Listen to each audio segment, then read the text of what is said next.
कि आपने कई सारे अरबपतियों को पीछे छोड़ दिया है। जो आप यहाँ लाइव देख सकते हैं, रैंक यहाँ 38 दिखा रहा है।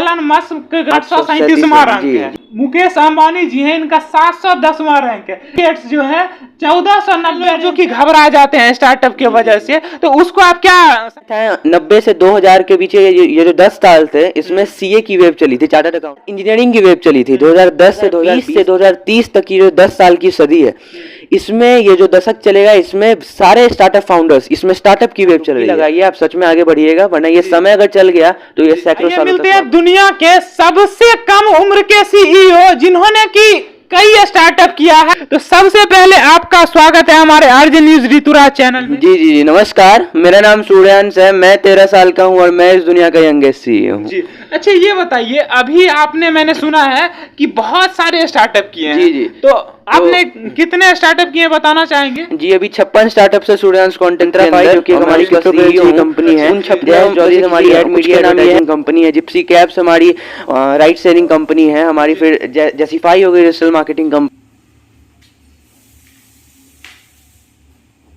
कंपनी है, जैस बिजनेस हो गई, क्विक कॉमर्स और ई कॉमर्स कंपनी है जहां प्रोडक्ट 30 मिनट के अंदर डिलीवरी की जाएगी, और ऐसे ही तमाम स्टार्टअप्स आते हैं। जी, अच्छा ये करने का आपका क्या मतलब योगदान था, कुछ सोचे होंगे ना? जी, तो पिछले साल 2021 के जून से अचानक से इंटरेस्ट आ गया फाइनेंस के फील्ड में, और अपने उसी इंटरेस्ट के कारण मैं पहले सीखा फाइनेंस कैसे, मतलब बहुत सारे इसमें पहलू होते हैं, मैंने सब कुछ सीखा पहले, और उसके बाद उसे रियल लाइफ में इम्प्लीमेंट किया, और करते करते 56 स्टार्टअप्स हो गए। अच्छा, अभी मैंने देखा है आपके बहुत सारे वीडियो में कि आपने कई सारे अरबपतियों को पीछे छोड़ दिया है। जो आप यहाँ लाइव देख सकते हैं, ये क्रंच बेस कई मैंने लाइव साइट खोली हुई, मेरा रैंक यहाँ 38 दिखा रहा है। जो Crunchbase TechCrunch America की लीडिंग मीडिया एजेंसी है, और उसी की सब्सिडियरी क्रंच बेस दुनिया के 7 करोड़ बिजनेसमैन और एंटरप्रेन्योर्स का डाटा रखती है। जैसा कि मैं आपको दिखा सकता हूं कि एलन मस्क का जो है 837वां रैंक है। इधर आप देखिए मुकेश अंबानी जी हैं, इनका 710वां रैंक है। इधर बिल गेट्स जो है 1490 रैंक है, और नंबर 1 सूर्यांश कुमार, पूरे दुनिया का सबसे नंबर 1, जो कि एलन मस्क, मुकेश अंबानी और बिल गेट्स जैसे लोगों को पीछे छोड़ चुके हैं। और ये सिर्फ आपको जमीनी स्तर पे दिखाया नहीं जा रहा है, और आप ऐसा नहीं समझिएगा कि अपना जो है पब्लिसिटी के लिए बोल रहे हैं। इन्होंने आपको सामने सारी चीज दिखाया है और कुछ करके दिखाया आज के यंग लोगों के लिए। अच्छा, अब मैंने ये भी सुना है कि आप मोटिवेशन बुक भी लिखते हैं। जी, मेरी एक किताब है 10 मैथ्स गाइड, पिछले साल पब्लिश हुई थी। वो एक फिक्शनल कहानी है, मोटिवेशनल कहानी है, जो किसी भी उम्र के लोग पढ़ सकते हैं। उसमें कहानी रहती है, जेम्स नाम का लड़का रहता है जो कि कुछ नहीं करता है लाइफ में, लेकिन अचानक से किसी इंटरेस्ट के कारण वो दुनिया का सबसे बड़ा हीरो बन जाता है।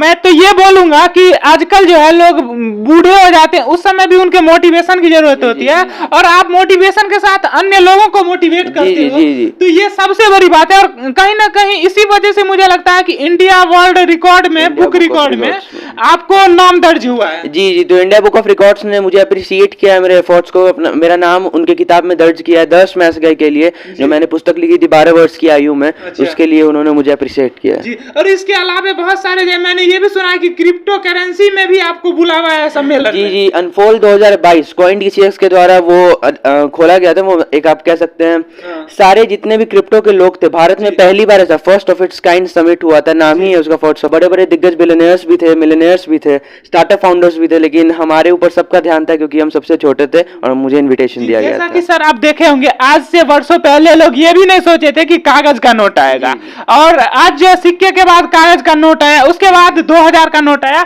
और आज जो है क्रिप्टो करेंसी में चलते हैं। लेकिन इंडिया में अभी तक वो सही रूप से क्यों नहीं प्रोसेस में आया? जी, प्रोसेस में नहीं आया क्योंकि इंडियन गवर्नमेंट अभी इसके ऊपर सोच रही है। ऐसा नहीं है कि हम ज्यादा तेज हैं और वो इंडियन गवर्नमेंट बेवकूफ है, ऐसा कुछ भी नहीं है।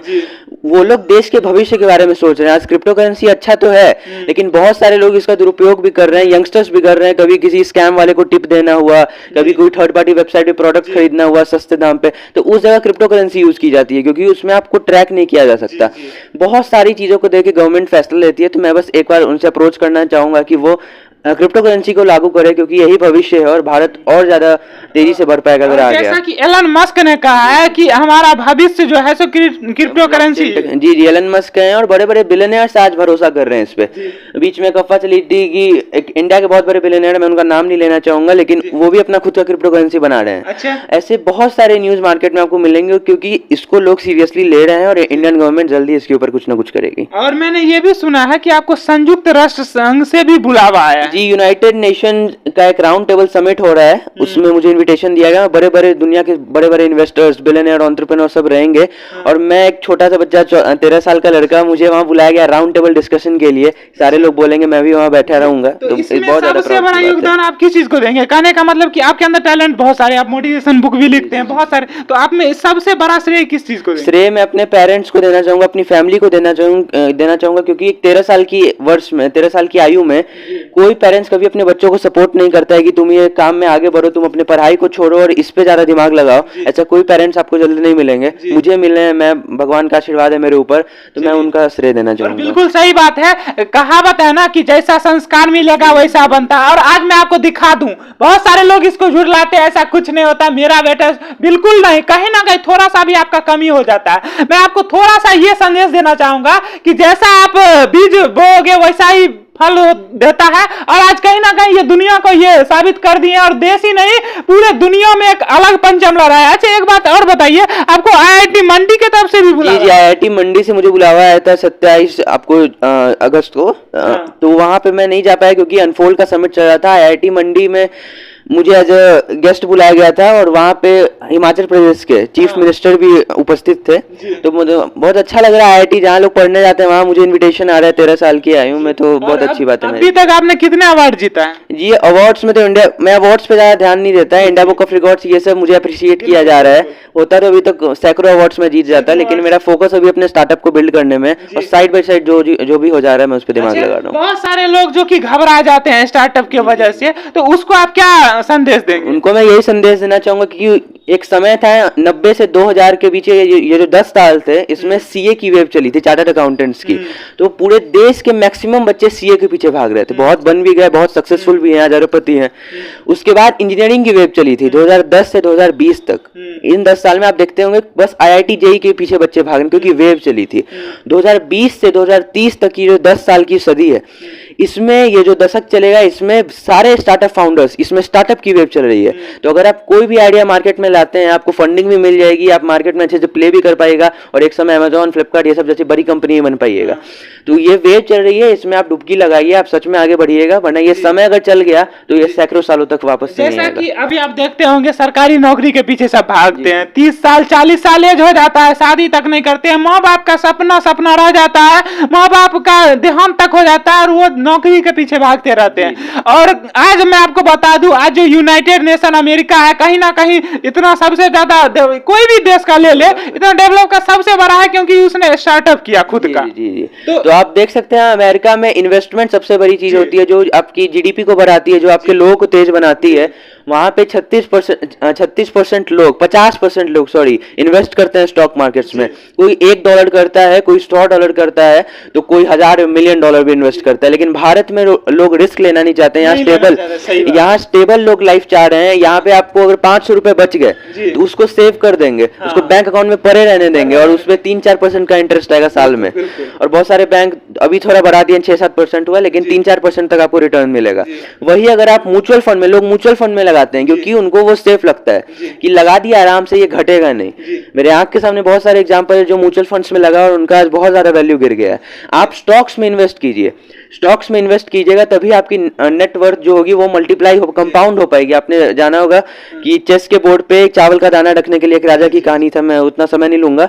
वो कंपाउंड होते होते इतना हो गया कि पूरे शहर में, पूरे उनका जो साम्राज्य था उसमें उतना चावल ही नहीं था जो उसके चेस के बोर्ड पे रख दिया जाए। कंपाउंडिंग उसको कहा जाता है।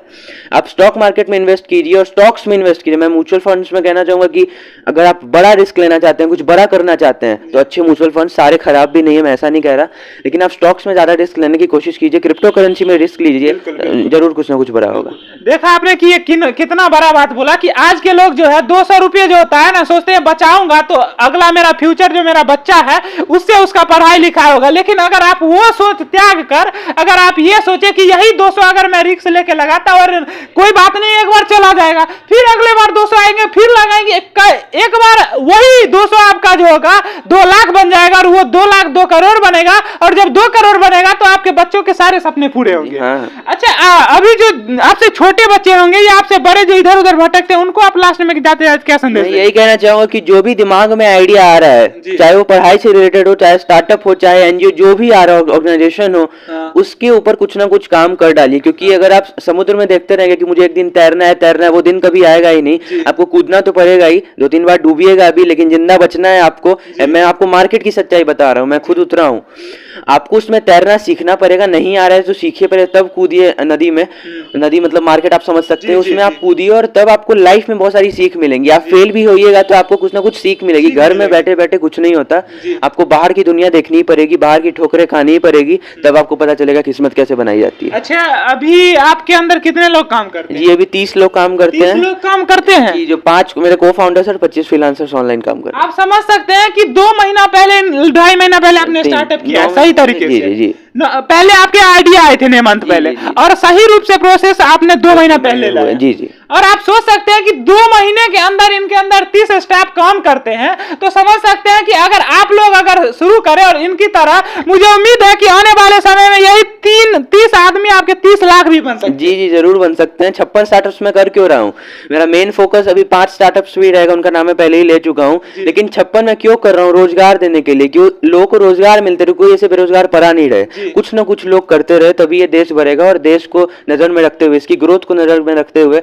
मैं 56 स्टार्टअप्स मैंने किया है, और आगे ये 1000 भी हो सकते हैं कुछ सालों में। आपने लोगों के लिए बहुत बड़ा मैसेज दिया, इसके लिए आपको बहुत बहुत धन्यवाद। और लास्ट में मैं अपने लिए एक बात आपको कहता हूं, मेरा जन्म हुआ था तो मेरे जन्म से पहले पिताजी चले गए, और फिर 5 साल का था तो मेरी माँ चली गई, और मैंने बहुत ही हिम्मत करके आप जैसे लोगों से ही मोटिवेशन लेकर ये हाथ में माइक पकड़ा है। लेकिन बहुत लोग जो है मुझे कहते हैं कि तुम्हारा लड़की जैसा आवाज है, तुम नचनिया बजनिया दुनियादारी ये सब हो, तुम कभी सक्सेस नहीं कर सकते हो। मुझे मनीष कश्यप के मैनेजर ने ये बात बुलाया, मैं तुम्हें जॉब दूंगा, उसके बाद बोला तुम्हारा लड़की जैसा आवाज है, मुझे जलील करके वहां से भगाया। क्या कहेंगे इसके लिए? जी, मैं इसके लिए यही कहना चाहूंगा कि आप मुझसे कह रहे हैं लोगों को मोटिवेट करने के लिए, अगर आप खुद माइक पकड़ के लोगों को मोटिवेट, सबसे बड़ा मोटिवेशन आप हैं। आपने अपनी आवाज को ये नहीं समझा कि मैं रिपोर्टर नहीं बन सकता, आपने कोशिश की और आज मार्केट में आप खड़े हैं और आगे बहुत आगे जाएगा। आपकी जो हिम्मत है, आपके माता पिता गुजर गए, लेकिन तब भी आपने हिम्मत कर कैसे कैसे करके आप यहाँ पहुंचे होंगे। ये माइक पकड़ने तक का जो जर्नी हो गई, ये आप ही जानते हैं, मैं नहीं समझ सकता। लेकिन आप अगर लोगों को मोटिवेट कीजिएगा तो वो ज्यादा अच्छा होगा, क्योंकि आप बहुत बड़े इंस्पिरेशन है लोगों के लिए। हाथ में आपका मेहनत है, आपके हाथ में आपका माइक है, इस पे दिमाग लगाइए। आपकी आवाज लोग नहीं देखेंगे, अगर आपका न्यूज अच्छा होगा, आपकी रिपोर्टिंग अच्छी होगी, लोग आपकी आवाज के ऊपर ध्यान नहीं देंगे। आज बड़े बड़े रिपोर्टर्स जो बनते हैं, लड़की जैसी आवाज कोई बड़ी प्रॉब्लम नहीं है। मेरी आवाज अगर भी लड़की जैसी हो गई, मैं स्टार्टअप थोड़ी बंद कर दूंगा, मैं न्यूज में बोलना थोड़ी बंद कर दूंगा। मेरे अंदर जो कला है आप उसको दिखाइए और अपने आवाज के पीछे मारिए। ये भगवान की देन है, इसको आप बदल नहीं सकते। आप बदल सकते हैं अपनी किस्मत, और उसके ऊपर दिमाग लगाइए। मैं यही कहना चाहूंगा कि बहुत अच्छा, आरजे न्यूज ऋतुराज को सब्सक्राइब कीजिए, फेसबुक में तो लाइक कीजिए, शेयर कीजिए, क्योंकि बहुत बड़े इंस्पिरेशन है रिपोर्टर्स के लिए, नॉर्मल लोगों के लिए, कि लाइफ में अगर आदमी चाह जाए तो पहाड़ तक को भी तोड़ सकता है। लाइक शेयर सब्सक्राइब कीजिए और ऐसे ही सपोर्ट करते रहिए। धन्यवाद आपको बहुत।